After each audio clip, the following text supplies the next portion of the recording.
Good morning, everyone.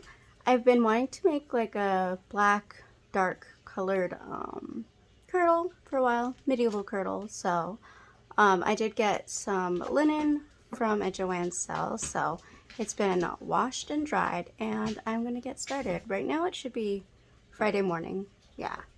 And I'm waiting for my coffee to brew, and I will get started. I'm gonna show you what I am using to make the kirtle real quick. This is my linen, and this is my pattern that I had made, and I drafted it using the Medieval Tailor's Assistant. It's a really good book for making medieval wear. Highly suggest it. Not sponsored. And for reference, this is kind of what my pattern draft looked like that I'm going to be using today. So this is page 123. So if you get this book, this is what I drafted. This one is not going to have front or back lacing. One of my foster kittens is playing with a bottle cap, so there is a little bit of noise there, sorry. But this is the kirtle that I drafted from this book, and it's the pattern that I've been using for medieval kirtles. This one won't lace up in the front or back though. I want to keep it plain there. If I do any kind of lacing, I'm thinking I might do some decorative lacing on the sides, but I'm not sure about that yet. And also on the under part of the sleeves, I was thinking of doing a decorative lacing there as well. We'll see. Alright, so this is what my pattern looks like laid out on the fabric. I do usually like to get 60-inch wide linen fabric when I get it from, usually I would get it at Fabric Wholesale Direct, but the price has gone up a little bit, and then I saw that Joann's had a sale and theirs is not as wide, so the bottom of the skirt is cut off a little bit, but that's going to be fine because I'm going to be adding gores to it to make it nice and swishy. So this is what it looks like, and I'm going to get started on cutting it out.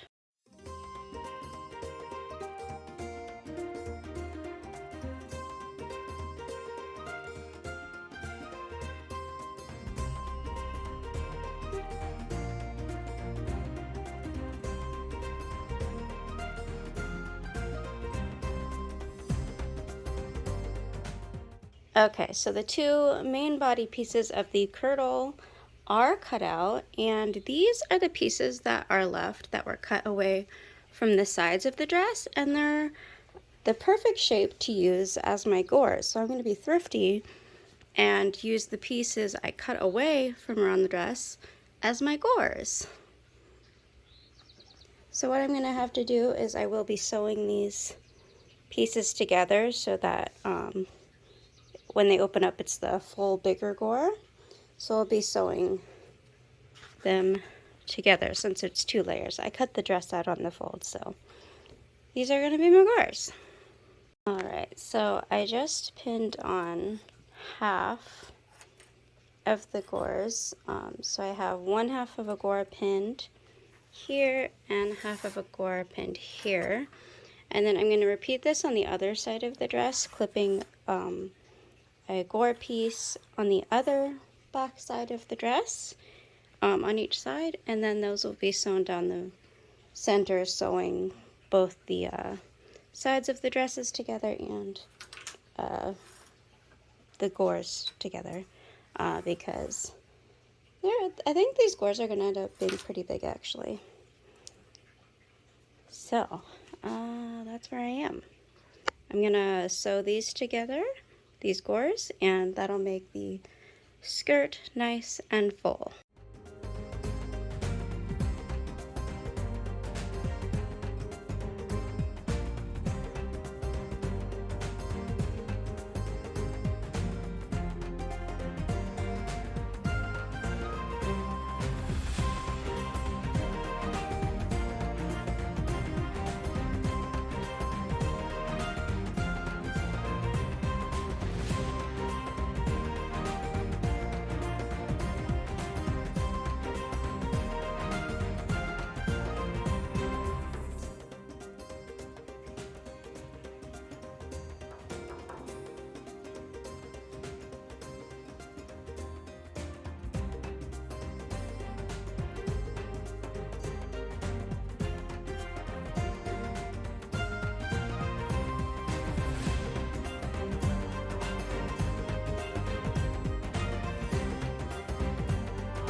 So before I assemble the dress, I decided to fill all of the seams that I could.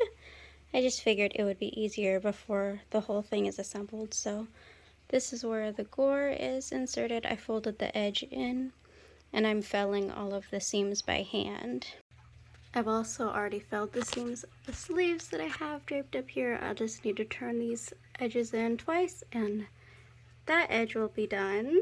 And this is the half of the kirtle that I've already filled the seams to. So these seams are finished, and I did them all by hand.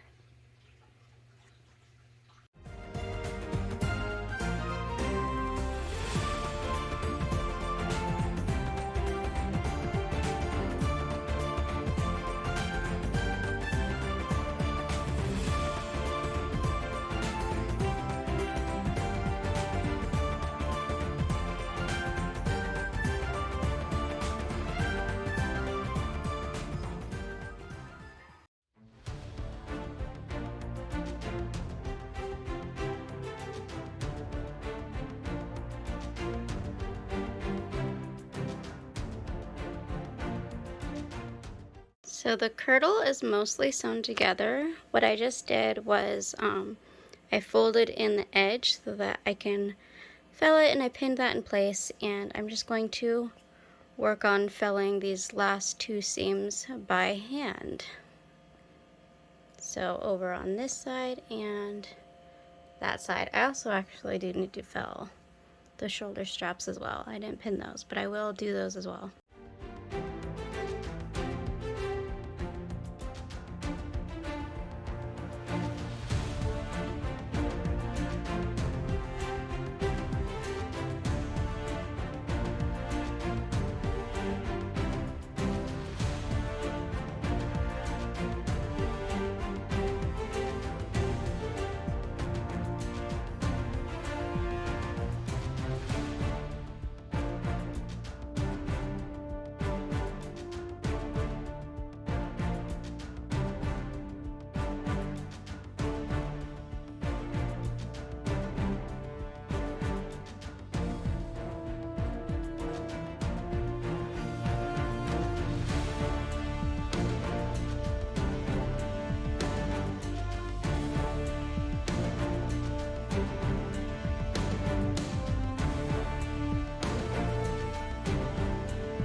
Okay, I'm just gonna do some quick introductions. My newest foster babies have names now. So, since I showed them in the last video, I thought I would go ahead and show you their names. So this is a tiny little tabby girl, and I named her Hobbit. They're a little messy right now because they just ate, so I just got like baby food on my lips, chicken baby food. Mwah. So this is Hobbit. This is a little girl.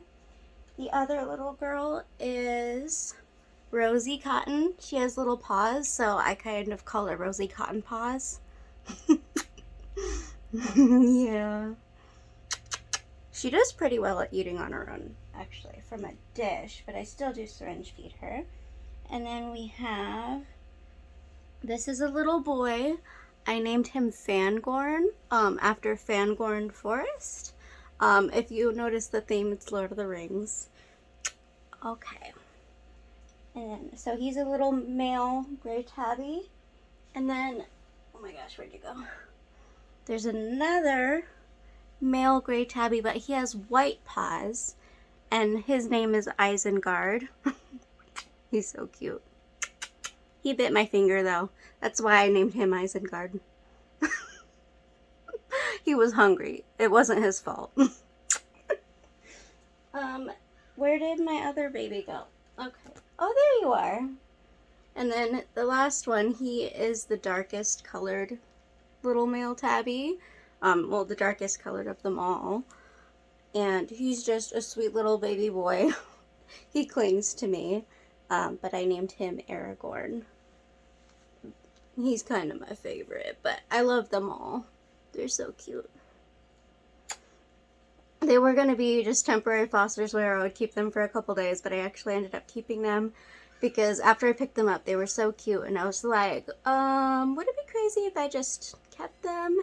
And they had been planning on sending them to someone who wasn't really, is a foster, but wasn't really experienced with little ones. And because they were so underweight, they are 4 weeks old, but they weigh, well, when they first came in, they weighed the amount of like a 1 to 2 week old kitten. So they were like, so they just decided, because I have more experience with little ones, where'd you guys go? That they could just stay, and that would probably be a better plan for them. And they have all gained over 100 grams since I've had them. Hi, Hobbit. Alright, so that's it. There's my 5 little babies. There's Hobbit, Rosie Cotton Paws, who's right here, and then there's Isengard, Aragorn, and Fangorn are the 3 little boys. Okay, bye.